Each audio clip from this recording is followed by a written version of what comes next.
So in light of all that you've shared, I'm just interested in ways that people can get involved and how they can pray, how they can advocate, how can they volunteer or provide welcome, and how can they donate to make a difference in these situations. So maybe we'll start off with advocacy.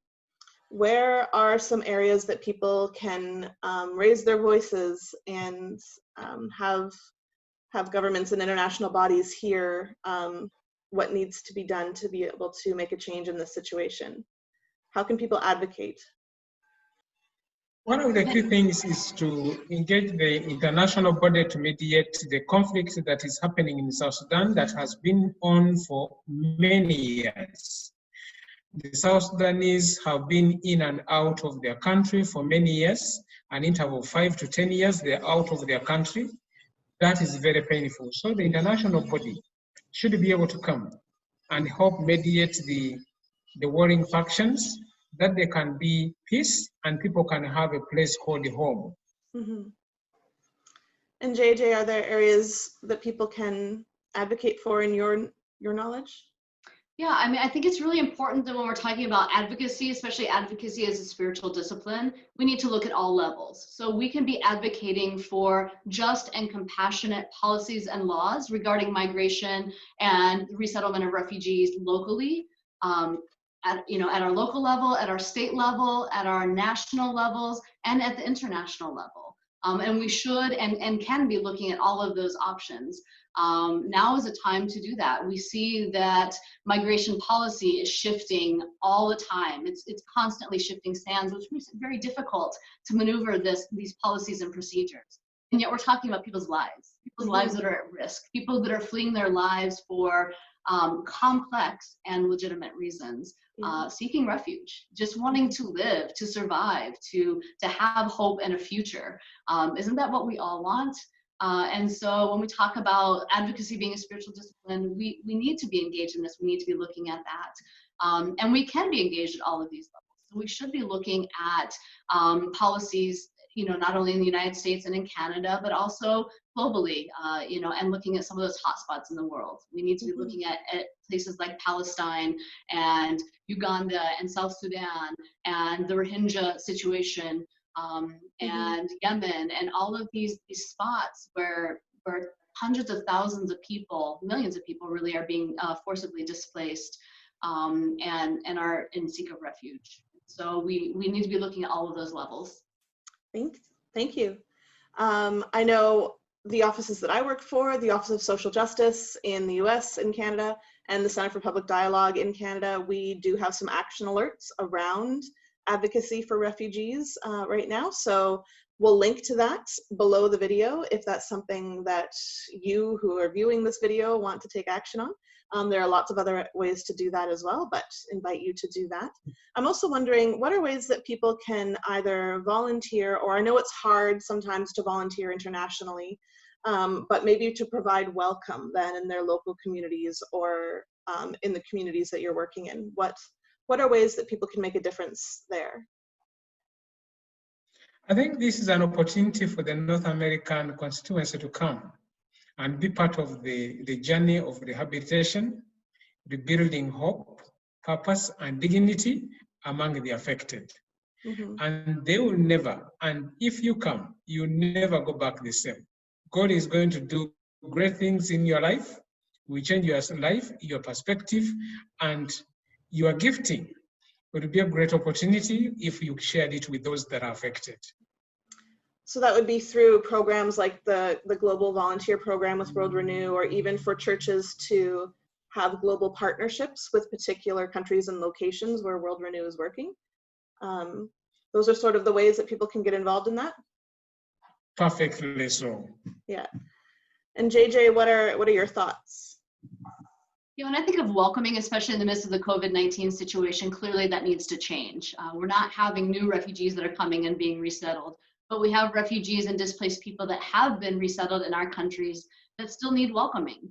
We do see an increase in xenophobia and discrimination that's happening in the midst of the COVID-19 pandemic. So we need to speak out against that. We need to call that out for the sin that it is and support our foreign-born neighbors in this time. And we just need to denounce that behavior, and in turn, we need to overcome that, right? And let people know that that's, that's not how we believe as Christians, and so we need to step up in faith and do that.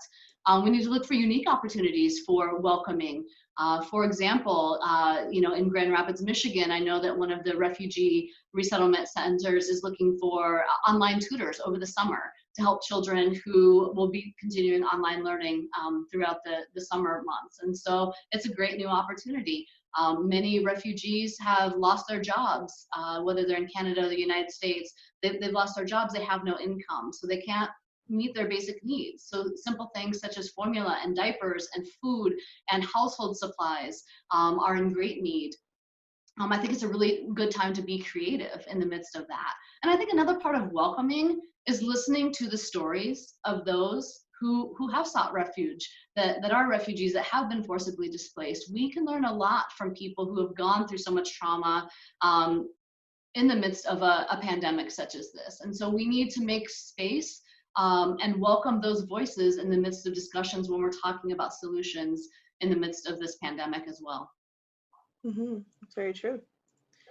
Now, what are some ways that people can donate? I know sometimes it's, sometimes it's just the easiest thing and simplest thing to do to just take what you've been blessed with and to share it and to help people in the places where they are to be able to have access to the local economy. So what are ways that people can donate to help support refugees around the world during the pandemic? Think of a household of a person with a special need, the elderly, the woman, and the child-headed household that doesn't have a pit latrine. Think of a household of those categories that I've mentioned that is sleeping under tarpaulin in a rainy season, a dilapidated house. Think of a household that doesn't have sufficient food that is nutritious for its dad. When you think about that, that's when you can be able to say, I can provide this. Think about a household that has experienced trauma. Think about communities where there has been a conflict. Think about this community where it has been depleted of the easy environment. Think about this household that is living on a 30 by 30 meter piece of land and provided with a 50 by 50 meter piece of land for the agriculture. How can they be able to do better?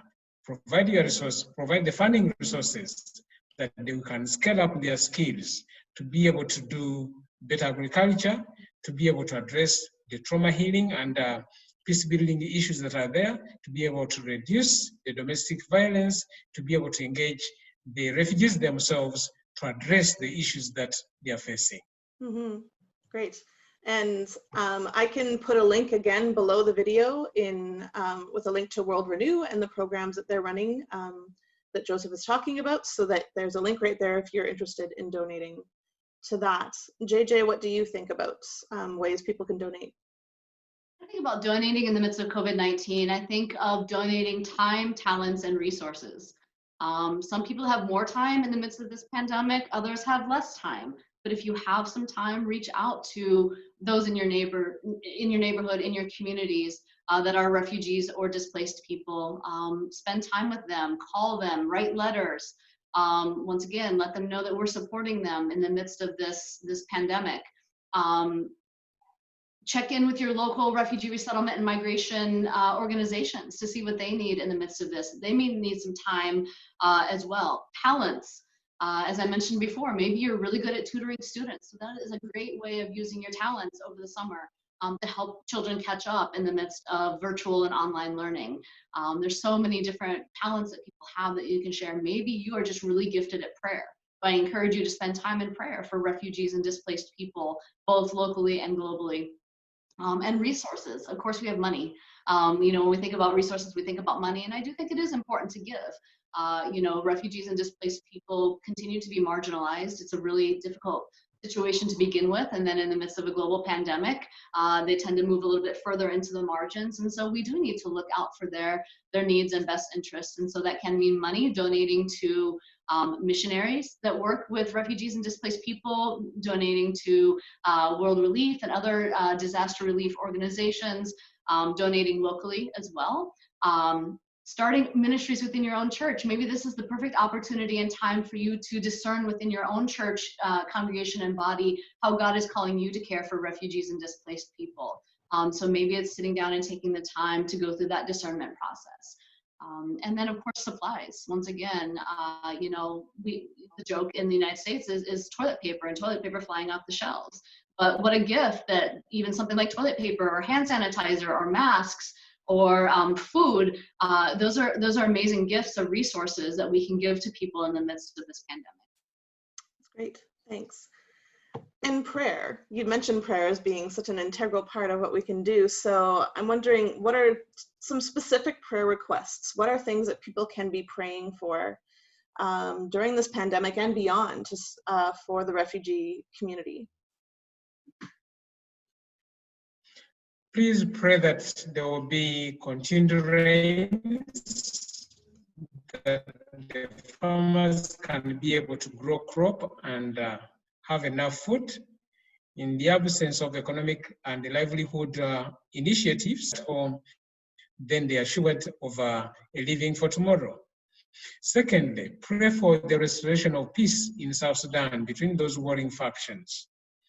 But of course, when there are factions that are fighting, they are also interested parties in their fighting.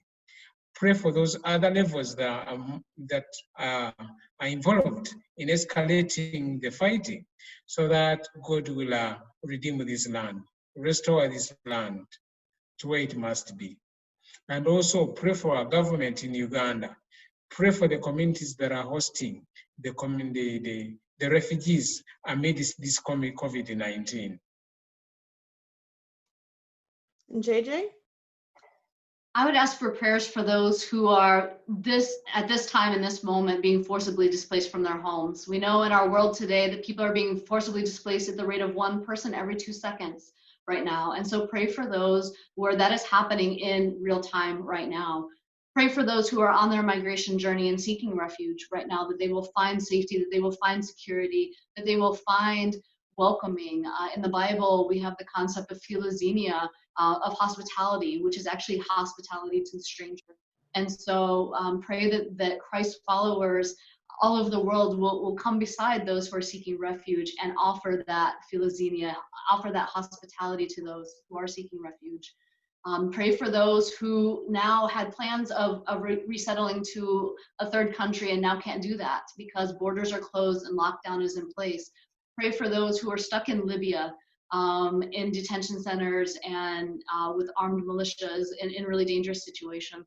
Pray for those who are on the sea right now where there are no rescue missions being allowed to work. And so pray for the safety and security of those who are on the sea or the other parts of dangerous migration journeys. Pray for politicians, pray for governments that just and compassionate policies and laws will be implemented. Those are the biggest things that come to mind. Pray for your missionaries. Pray for your missionaries that work in areas of development and sustainable development, but also that work with refugees and displaced people. Mm-hmm. And pray for Joseph and JJ and their colleagues and the work that they're doing. So thank you so much for being here. Thank you for sharing your knowledge and expertise with us. I know the churches and the people who watch these videos are going to be very thankful to be able to have more information about what's happening and more information about how they can make a difference. So thank you for being here with me today. Thank you. Thanks so much. Blessings. Blessings.